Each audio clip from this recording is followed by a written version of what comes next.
Member for Midland. Acting Speaker. I give the call to Member for Midland.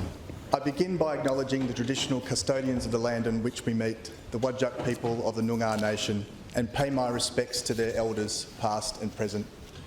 The land encompassing the electorate of Midland has been a place of gathering, learning and care for tens of thousands of years.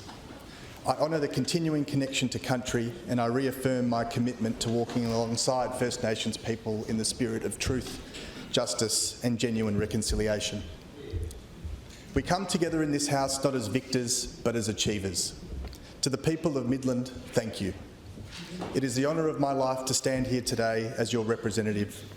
I know trust like this isn't gifted, it's earned, brick by brick, through hard work, open ears, and the quiet understanding that every conversation, every concern, every hope you share with me is a responsibility I now carry. And I will carry it with everything I have. To my family, my ever steady foundation, thank you. Public life isn't a solo sport. It doesn't happen in a vacuum, it takes a team. Thank you, Mum and Dad, my sister Angela and her husband James, my brother Vince and his wife Danny, my youngest brother Mark and his wife Sandra, my in-laws Mario and Diane Pratico, Mika and Simone Georgi, Sevi and Layla Pratico, and all my extended family and friends. To Hugo, Allegra and my little girl Maximilia, I love you. To my wife Jana, my compass, my co-conspirator, my clearest voice of reason. Jana is a pharmacist, an amazing business person and someone I admire. Jana has the rare gift of cutting through political noise like a surgeon. Calm, focused and devastatingly honest.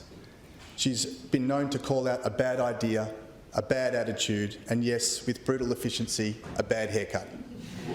And believe me, there have been a few. She reminds me every day that humility and a sense of humour aren't just survival skills in this business, they're essentials. Her honesty, her love and her belief in me are a constant source of strength. To our local Labor branch members, union members, our volunteers, the late night coffee drinkers, the early morning letterboxers, this victory is yours too. You walked the streets, you believed in something bigger than yourselves, you brought heart and shoot leather to a campaign that mattered. To Michelle Roberts, a trailblazer who made history, and just as importantly, made a difference. I've known Michelle all my life. Michelle showed the strength and compassion don't just coexist, they thrive together. Thank you, Michelle and Greg, for your service and your example.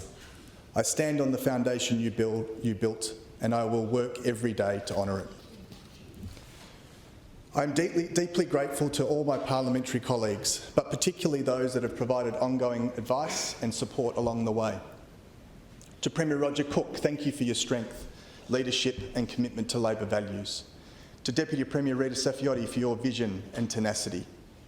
To Minister Matthew Swinburne, a dear friend, your dedication to working people is a constant source of inspiration to me. To Minister David Michael, my good mate, thank you for always looking out for me and providing guidance on the pathway forward. To Ministers John Carey, Amber Jade Sanderson, Tony Booty, Paul Papalia and Hannah Beasley, thank you. To my brother from another Italian mother, the member for Mount Lawley, Frank Paolino. To the member for Darling Range, Hugh Jones, our Speaker and member for Forestfield, Stephen Price, Clacy Hurst and Andrew O'Donnell. You all remind me every day of what leadership looks like, that it's all about outcomes, not ego. I also acknowledge Mick Buchan, Ben Harris, Brad Gandy, Tim Dawson, Steve McCartney, Carolyn Smith and their unions. I and the many thousands of people you represent are grateful for your dedication to the struggle. Along with Alex Illich, Simon Millman, John Little, Harrison Swinburne, James Donnelly, Rob Mitchell, Harry Singh, Amandeep Singh, Kivraj Singh, Ellie Whittaker and Lauren Kayoon and all the WA Labor Party office for your ongoing support.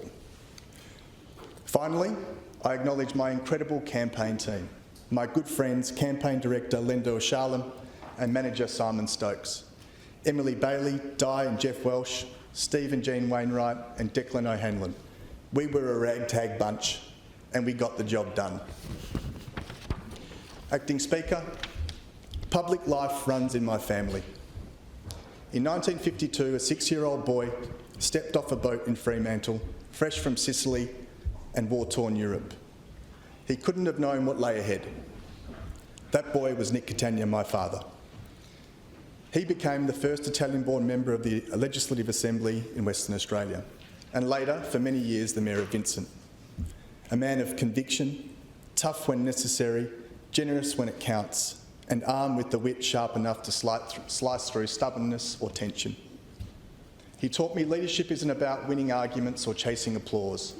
It's about showing up when it matters, especially when no one's watching. Recently, he was honoured with an Order of Australia Medal and a knighthood from the Italian government. Our family's pride isn't just in the accolades, it's in the life that they represent. A life spent answering the call of community and of service. My mother Rita, a quiet force who made our house a home, taught me that true strength can be often soft-spoken. That real power isn't always behind a microphone. It's in the daily, invisible acts of resilience, grace and love. I will always be indebted to her. My grandfathers Vincenzo Catania and Vitaliano Tonis, a stonemason and a grano worker, built lives out of sweat and calloused hands. My grandmothers Angelina Catania and Vanda Tonis built homes out of patience, tradition and an endless capacity for care. They didn't have a formal education, but they understood its value, and they worked so their children could have it. That legacy shaped me.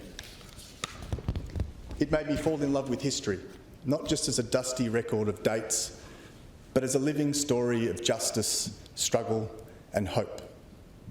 History has taught me that democracy isn't guaranteed. It isn't impregnable.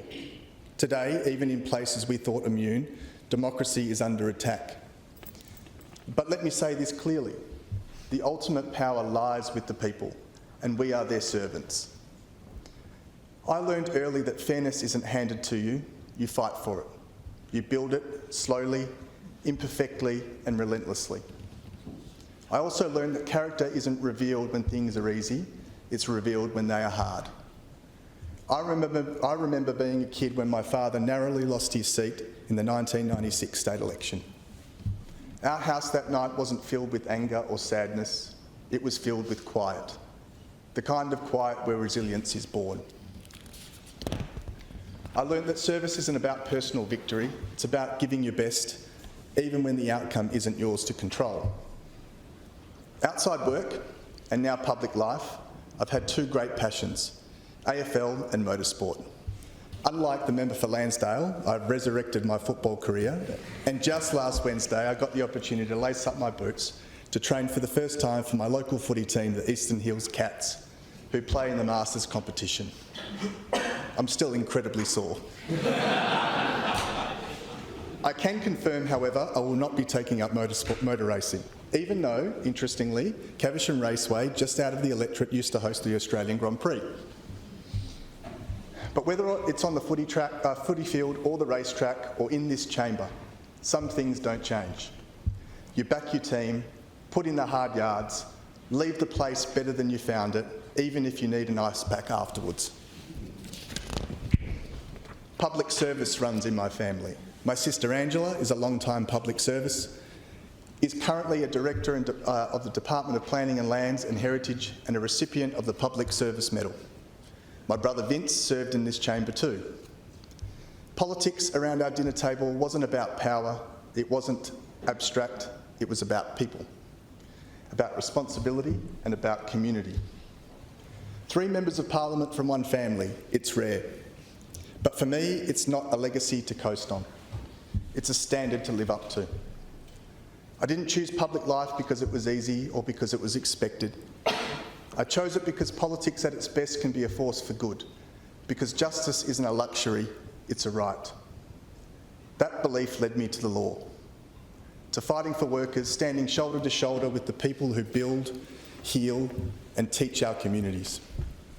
I entered law believing it would be a powerful tool to protect rights, to challenge injustice, to open doors otherwise closed. Over the years, often in tough environments, I've come to understand the law is not a static set of rules, but as a living system that must serve everyone, not just the powerful. When I first started out as an articled clerk, I knew very little. And on some days, I'm fairly sure Mark Monty de Curloy thought I knew even less. Mark was my boss, mentor, and taught me the foundations of the law.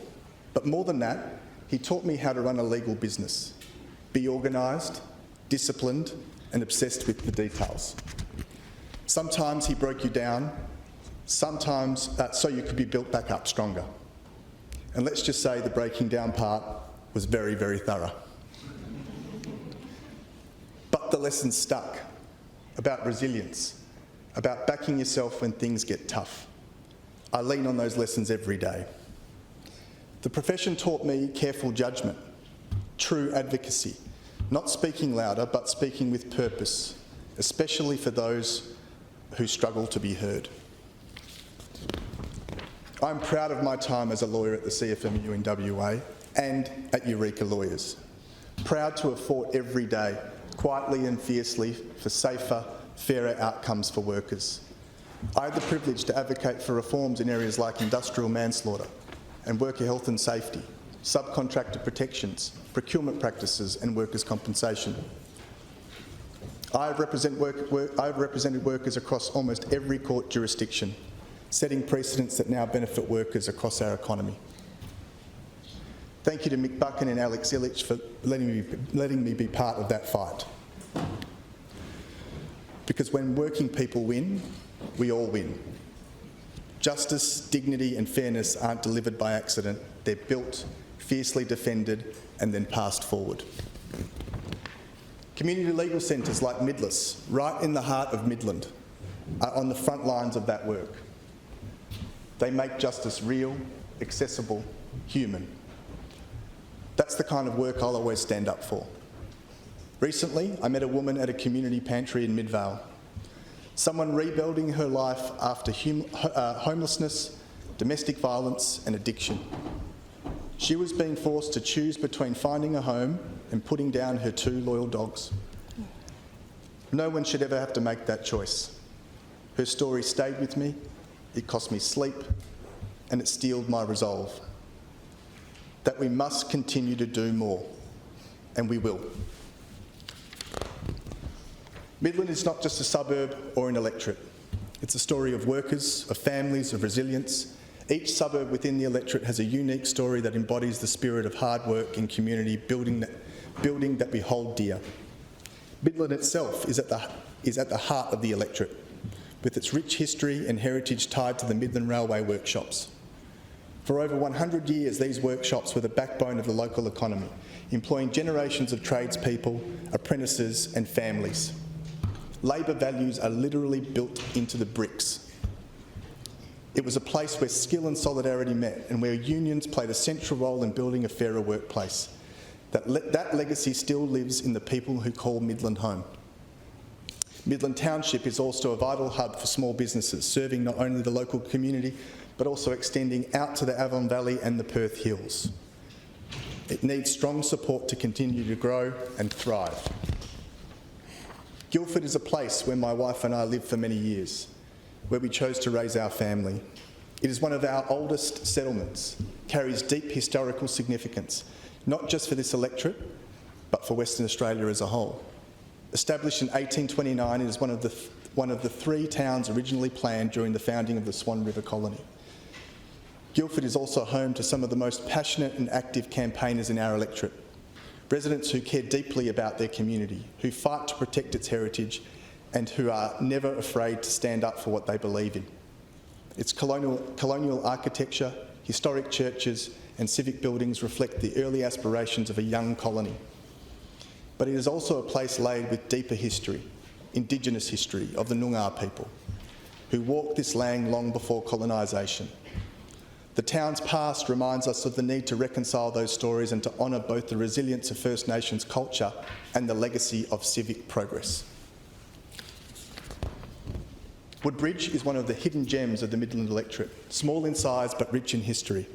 Once part of the early colonial settlements around Guildford, Woodbridge today is a suburb that blends the old and the new, historic homes, beautiful parks and close connection to the Swan River. It's home to some of the oldest institutions, like Woodbridge House, and serves as a gateway between Midland's bustling centre and the quiet beauty of the Swan Valley. Stratton was designed to give working families a foot in the property ladder. Stratton is currently experiencing urban renewal and significant urban development. It stands today as a testament to the idea that where you live shouldn't determine the opportunities your children have. Swanview and Greenmount, where families took root and neighbours became lifelong friends, were strengthened by WA Labor's investment in local schools and community centres. Middle Swan is a vital part of the Midland electorate, a place where urban life meets rural tradition and where the history of the Swan Valley is alive in every vineyard, paddock and community hall. It is a suburb built on hard work, on families committed to the land and on a spirit of perseverance and pride. Bellevue has always been one of the beating hearts of the Midland electorate, an area built by working people, shaped by industry and sustained by a strong, proud community. Its history is closely tied to Midland's industrial story, from the days of the workshops to the small businesses and manufacturers who have kept the area moving forward. Bellevue stands as a reminder of the value of hard work, community spirit and resilience in the face of change. As we plan for Midland's future, Bellevue's story reminds us that strong communities are built not just by investment in infrastructure, but by investment in people, and by respecting the history and identity that makes suburbs like Bellevue special. Midvale has long been a contributor to the local economy and a hub of community life, supported by WA Labor's commitment to services, transport and safety. Jane Brook, Coongamaya and Helena Valley are fast-growing suburbs. Deputy Speaker, may I have an extension? Extension granted. Thank you. Jane Brook, Coongamaya and Helena Valley, our fast-growing suburbs represent opportunity, but they also require careful planning to ensure that growth is matched by services, transport and sustainability. Boyer is one of the true hidden treasures of the Midland electorate, perched in the hills, surrounded by native bushland and shaped by a strong and resilient community. With its natural beauty, winding roads and close-knit neighbourhoods, Boyer reminds us of the importance of protecting the environment that makes this region so special. It's a place where community spirit runs deep, where people know their neighbours, look out for each other and value the peaceful, natural setting they call home. Vivash is one of the quiet achievers of the Midland electorate, a peaceful, welcoming community tucked along the banks of the Swan River. With its tree-lined streets, parks and strong sense of neighbourliness, Vivash offers a reminder that not every great community is built on noise and bustle. It's a place where families have built lives over generations, where open space still matters and where the connection to nature remains part of daily life.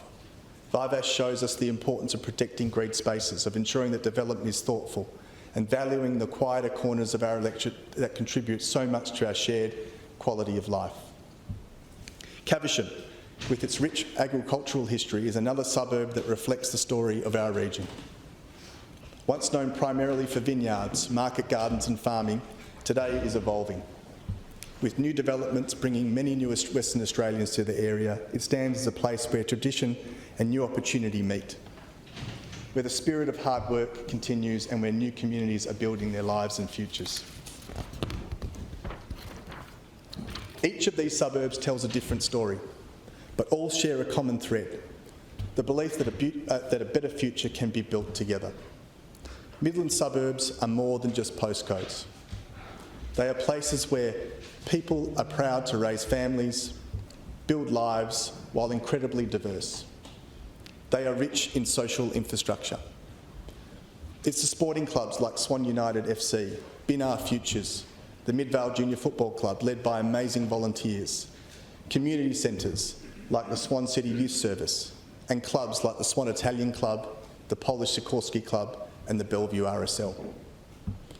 The libraries and it's the civic centres. It's the not-for-profits that lift people up when they fall. Ours is a community that steps up when needed, not steps back. Compassion isn't an afterthought. It's the lifeblood. And Labor has been part of Midland's history. We have been the achievers, building schools, health campuses and transport links. Labor built Midland's TAFE, which is now free, transformed the workshops into a health campus with massive direct investment in the Midland Hospital in train. We are delivering Metronet because infrastructure isn't about concrete. It's about connection, it's about opportunity, and it's about dignity. As John Curtin once said, accepting a role he never sought nor expected, I have no great sense of personal ambition. The Labor movement has given me much, and I have given it the best of which I am capable. Yet I feel indeed its debtor. That's exactly how I feel today. Grateful, humbled, and ready. The electorate of Midland is changing fast, and change brings challenges. I know there are lots of families in my community doing it tough. Many are finding secure, affordable housing hard to find. Community services feel under pressure. We need quality public transport, investment in local infrastructure, and real practical support. We need to fully fund our schools, tackle family violence urgently, not someday, deliver mental health services where people need them, and have an honest conversation about the lingering impacts of colonisation in our hospitals, schools, prisons and homes. And reconciliation can't be a word we whisper once a year. It must be action every day. Because here's the thing, there is immense opportunity in Midland. WA Labor gets it, and that's why we've revived railcar manufacturing in Bellevue. That's why we're investing in sporting infrastructure by investing in Binar Futures for a new basketball hub. And that's why we are building affordable homes and accommodation across the electorate of Midland. But we're not done yet. I want to see the electorate of Midland rise as a hub of innovation, industry and secure jobs, to be part of the Made in WA revolution. The Workshops precinct isn't just a relic shut down under a Liberal government. It's our future, blending history, innovation and economic strength. Midland is already becoming a thriving strategic hub for health, education and services. We must continue to build on this. And my vision is simple. A Midland where every person has the chance to thrive.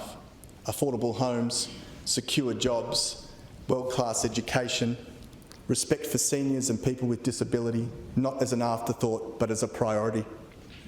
And we're not building Midland for developers.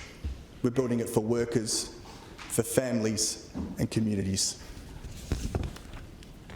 Here's what I will fight for every single day as a member for Midland.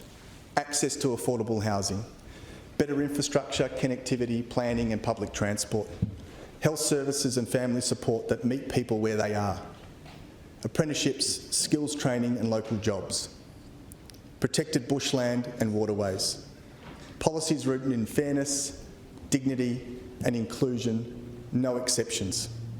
And above all, I will show up, I will listen and I will act. And I will believe with an unshakable belief that tomorrow can be better than today if we build it together. So, with great humility, I accept this role and I pledge to honour the love, sacrifice and hard work that made this moment possible. And when I need reminding of what persistence looks like, I think of my grandfather, the stonemason, and the Stonecutter's Creed. When nothing seems to help, I go and look at a stonecutter hammering away at his rock, perhaps 100 times, without as much as a crack showing in it. Yet, at the 101st blow, it will split in two. And I know it was not that blow that did it, but all that had gone before. We are the stonecutters. This is our time. Let's get to work. We are the achievers. Thank you.